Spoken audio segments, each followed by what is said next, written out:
Mic check. What's kicking, family? I'm here, you're there. I'm glad you clicked in so I can check in with you. This is Mr. Batch and what's going on? All right, let's get down with the get down because I want to defend my man Eli. That's right. I've heard on the sports talk radio. I read in the newspapers. I've seen the headlines. I've even seen the stuff on TV. Come on now. And even on the internet, I've seen a few blurs. They're like blasting Eli.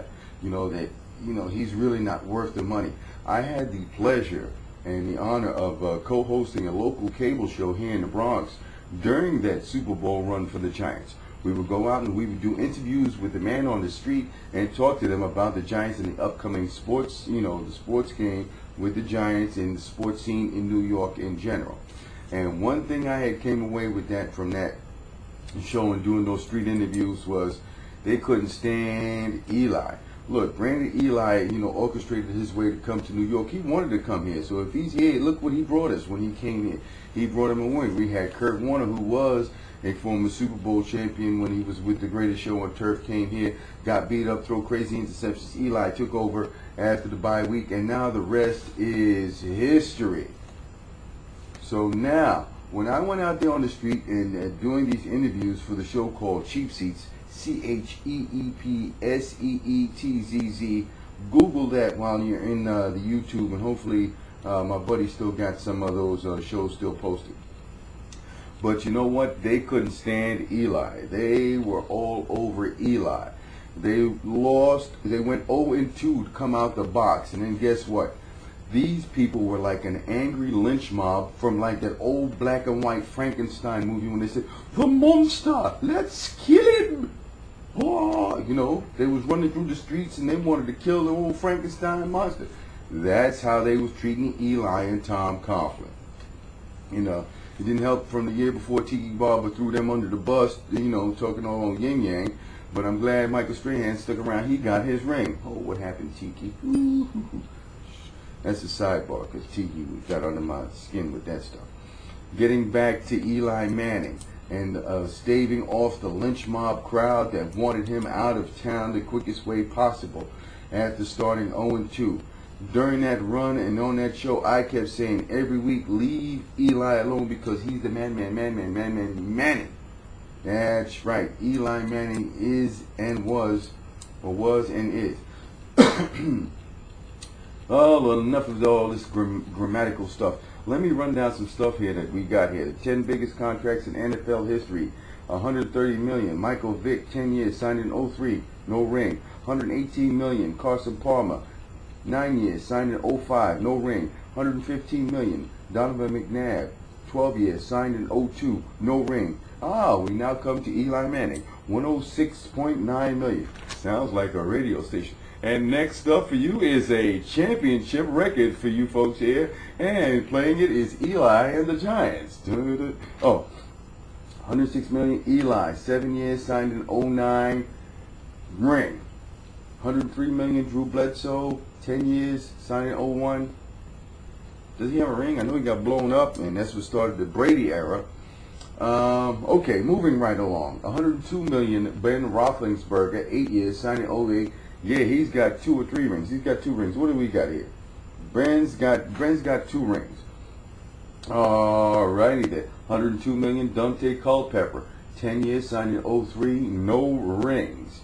Alrighty then. $100 million, Brett Favre, that was for 10 years, signed in 01. Yeah, he's got a ring. $100 million, Albert Hainsworth, 7 years, signed in 09. Come on now. No ring. Giving this fat guy the money in the middle. Come on. What's wrong with Snyder in the Redskins? Oh, now I'm getting off the thing there. Okay. $98 million, Peyton Manning, 7 years, signed in 04. Yeah, he's got a ring. And my guess is they're gonna probably rework Peyton's money so that he can be one of the highest paid. He's worth it. Come on now. Look.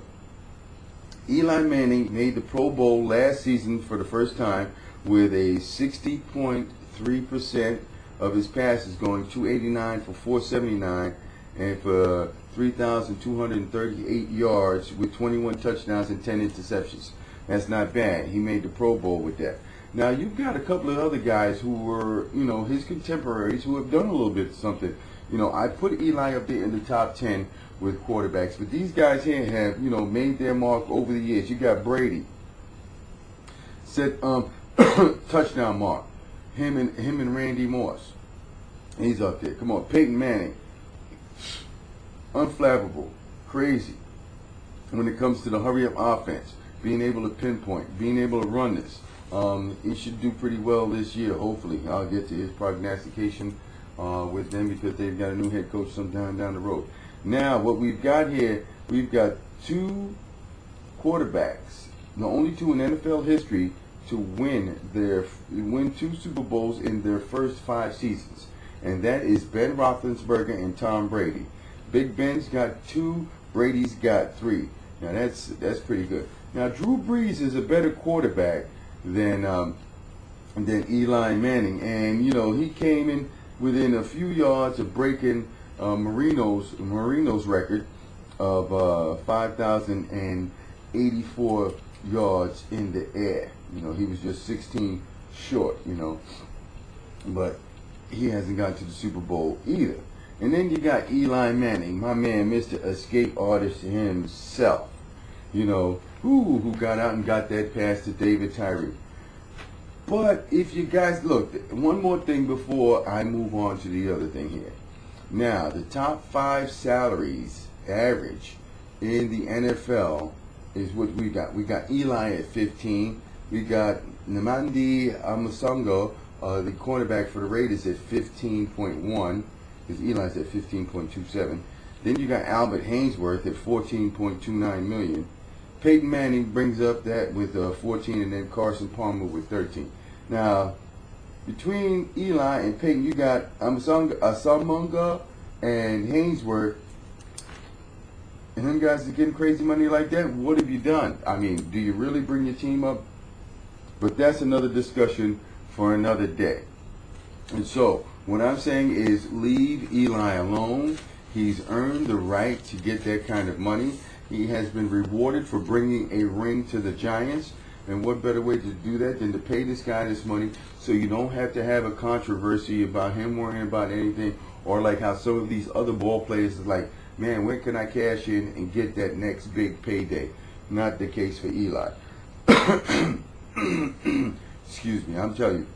And that really gets me worked up when I hear them bash Eli like that. I'm an Eli fan.